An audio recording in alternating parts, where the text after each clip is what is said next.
मुद्रा खोज का सफर जारी है। हेलो इन्वेस्टर्स, क्या हम स्टॉक में एसआईपी कर सकते हैं और कैसे कर सकते हैं और क्या इसके फ़ायदे होते हैं और क्या इसके नुकसान होते हैं। आज इस वीडियो में हम इसी पे चर्चा करेंगे। और अगर आप भी स्टॉक में एसआईपी करना चाहते हैं तो वीडियो के आखिर तक बने रहिएगा। जानेंगे पूरी डिटेल में कि कैसे एसआईपी हम स्टॉक्स में स्टार्ट कर सकते हैं और कुछ पॉइंट्स के माध्यम से समझने की कोशिश करेंगे कि कैसे म्यूचुअल फंड से डिफरेंट होती है स्टॉक में एसआईपी। सबसे पहले समझते हैं कि दोनों काम कैसे करते हैं। म्यूचुअल फंड की बात करें तो म्यूचुअल फंड एक एएमसी द्वारा या म्यूचुअल फंड कंपनी द्वारा मैनेज किया जाता है, जहां पे स्टॉक हमें खुद चूज़ करना पड़ता है। इंडिविजुअल कोई भी स्टॉक आप चूज़ कर सकते हैं। बात करते हैं अब दूसरे पॉइंट की, जहां पे एक म्यूचुअल फंड एक फंड मैनेजर के द्वारा मैनेज किया जाता है, जो कि अपने एक्सपीरियंस के बिहाफ पे हमारा इन्वेस्ट किया हुआ पैसा अलग अलग स्टॉक्स में इन्वेस्ट करता है ताकि हमें ज़्यादा से ज़्यादा रिटर्न मिल पाए। और बात करें स्टॉक की तो स्टॉक अपनी कंपनी के बिहाफ पे, कंपनी की ग्रोथ के बिहाफ पे, कंपनी की सेल ग्रोथ के बिहाफ पे, कंपनी के नंबर्स के और फाइनेंशियल्स के बिहाफ पे रन करता है स्टॉक मार्केट में। बात करते हैं अब तीसरे पॉइंट की। एक म्यूचुअल फंड में जब भी हम इन्वेस्ट करते हैं तो हमारा इन्वेस्ट किया हुआ पैसा मल्टीपल सेक्टर्स में और मल्टीपल कंपनीज में इन्वेस्ट होता है, क्योंकि एक म्यूचुअल फंड के पोर्टफोलियो में हमेशा 20 से 50 स्टॉक होते हैं या इससे ज़्यादा भी हो सकते हैं, जो कि मल्टीपल सेक्टर और मल्टीपल कंपनीज में इन्वेस्ट होकर डिफरेंट डिफरेंट वे में डाइवर्सिफाई होकर इन्वेस्ट होता है। जहाँ पे अगर हम स्टॉक में एसआईपी करते हैं तो हमें स्पेसिफिक एक कंपनी और एक स्टॉक को ही चूज़ करना होगा ताकि हम अपना इन्वेस्टमेंट उस पर्टिकुलर स्टॉक में कर पाएँ। तीसरे पॉइंट में बात करते हैं मार्केट वॉलेटिलिटी इम्पैक्ट की। मार्केट हमेशा अप डाउन होता रहता है, जैसे कि हमारे म्यूचुअल फंड में हमारी इन्वेस्टमेंट मल्टीपल कंपनीज में होती है और मल्टीपल सेक्टर्स में होती है। तो जब भी मार्केट अप डाउन होती है या फिर बहुत ज़्यादा डाउन हो जाती है, तो हमारे म्यूचुअल फंड की जो रिकवरी होती है वो ग्रेजुअली होती है, यानी कि धीरे धीरे होती है, क्योंकि मल्टीपल कंपनीज में और मल्टीपल सेक्टर्स में इन्वेस्टमेंट होने के कारण अगर हमारा म्यूचुअल फंड में इन्वेस्टमेंट 10 कंपनीज में है और 10 कंपनीज में एक कंपनी बहुत अच्छी ग्रो कर रही है, लेकिन बाकी बची हुई 9 कंपनीज उतनी रफ्तार से ग्रो नहीं कर रही, लेकिन जो एक एवरेज रिटर्न जो होता है वो हमें म्यूचुअल फंड में शो करता है।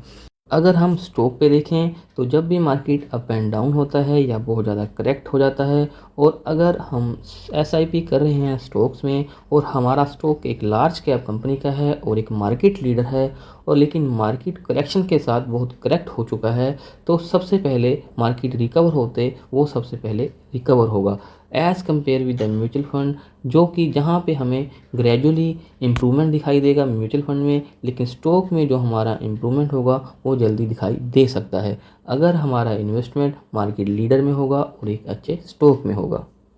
पाँचवें पॉइंट में अब हम समझते हैं एक्सपेंस के हिसाब से। अगर हम किसी भी म्यूचुअल फंड में इन्वेस्ट करते हैं तो हमें एक स्पेसिफिक एक एक्सपेंस रेशो देना होता है, जो कि एनुअल होता है और वो डेली बेसिस पे हमारे एनएवी वैल्यू से डिडक्ट होता रहता है, क्योंकि एक एएमसी द्वारा या फिर एक फंड मैनेजर द्वारा जब हमारा फंड मैनेज किया जाता है एक लंबी अवधि के लिए ताकि हमें एक अच्छा रिटर्न मिल पाए, तो हमें एक स्पेसिफिक अमाउंट यानी कि एक्सपेंस रेशो पे करना पड़ता है, जो कि एक एवरेज देखें तो 1% से 2.5% तक हो सकता है किसी भी म्यूचुअल फंड में। अगर बात करें स्टॉक्स की तो जैसे कि आपको पता है, जैसे ही हम स्टॉक की डिलीवरी लेते हैं तो डिलीवरी पे कोई एक्सपेंसेस नहीं होता। जैसे कि आज की डेट में मार्केट में बहुत से ऐसे ऐप्स अवेलेबल हैं, हमारा एक्सपेंस रेशो तब डिडक्ट होता है जब हम स्टॉक को सेल आउट करते हैं, और जब एक स्टॉक्स को एज ए एसआईपी हम लंबी अवधि तक अपने पास रखते हैं तब तक उसका वैल्यू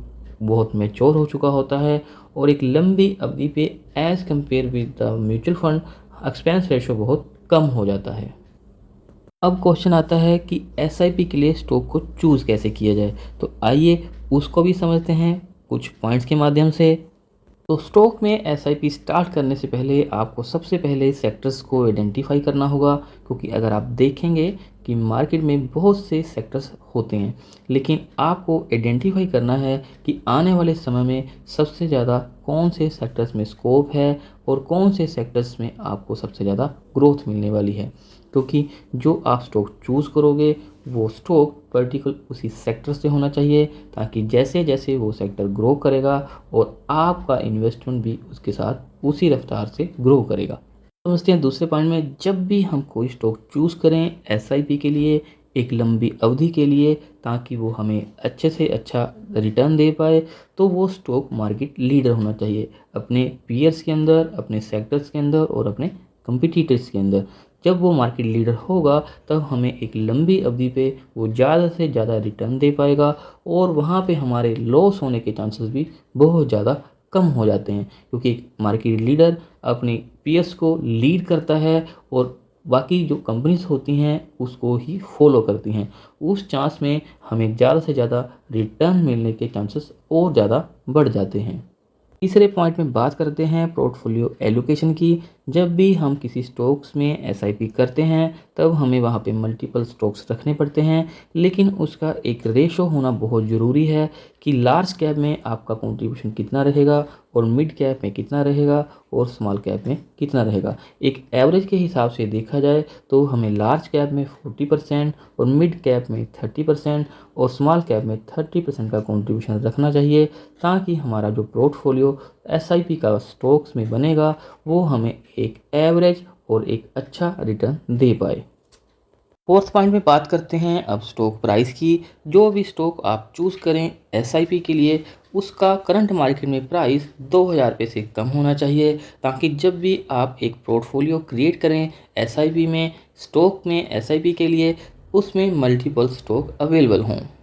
तो फिफ्थ पॉइंट में हम समझते हैं कि अगर हम एसआईपी करते हैं स्टॉक्स में तो हमारे पोर्टफोलियो में कितने स्टॉक होने चाहिए। हमारे पोर्टफोलियो में 8 से 10 स्टॉक होने चाहिए, जो कि सब अलग अलग सेक्टर से और अलग अलग कैटेगरीज के और सभी मार्केट लीडर्स होने चाहिए, ताकि एक लंबी अवधि पे जब हम इन सब में इन्वेस्टमेंट करें एसआईपी करें तो हमें as compare with the other categories या फिर अदर इन्वेस्टमेंट ज़्यादा रिटर्न मिल पाए। तो लास्ट में दोस्तों ये था एक डिटेल कैसे हम स्टॉक्स में एसआईपी कर सकते हैं। इन सभी पॉइंट्स को कंसीडर करते हुए हम एक लंबी अवधि के लिए, लंबे समय के लिए और ज़्यादा रिटर्न के लिए स्टॉक में एसआईपी कर सकते हैं। और साथ में ये सभी स्टॉक्स मार्केट लीडर होने चाहिए, जैसे कि हमने पिछले पॉइंट में समझा, और अच्छे सेक्टर से होना चाहिए, क्योंकि मार्केट बीच बीच में बहुत अप एंड डाउन होती रहती है और हमें इनकी लीडरशिप पे पूरा बिलीव होना चाहिए एक लंबी अवधि के लिए, ताकि हम अपना इन्वेस्टमेंट करते रहें और साथ साथ समय समय पर हम इन स्टॉक्स को ट्रैक करते रहें और एक लंबी अवधि पे हमें ये अच्छा रिटर्न दे पाएँ। ये था एक डिटेल कि कैसे हम स्टॉक्स में एसआईपी कर सकते हैं। तो दोस्तों वीडियो अच्छा लगा हो तो लाइक कीजिएगा, दोस्तों के साथ शेयर कीजिएगा और चैनल को सब्सक्राइब कीजिएगा और बने रहिए हमारे साथ, ताकि आपको वैल्यूएबल कंटेंट मिलते रहें और आपको मुद्रा की खोज करने में और मुद्रा को सेव करने में हमेशा हेल्प मिलती रहे। धन्यवाद।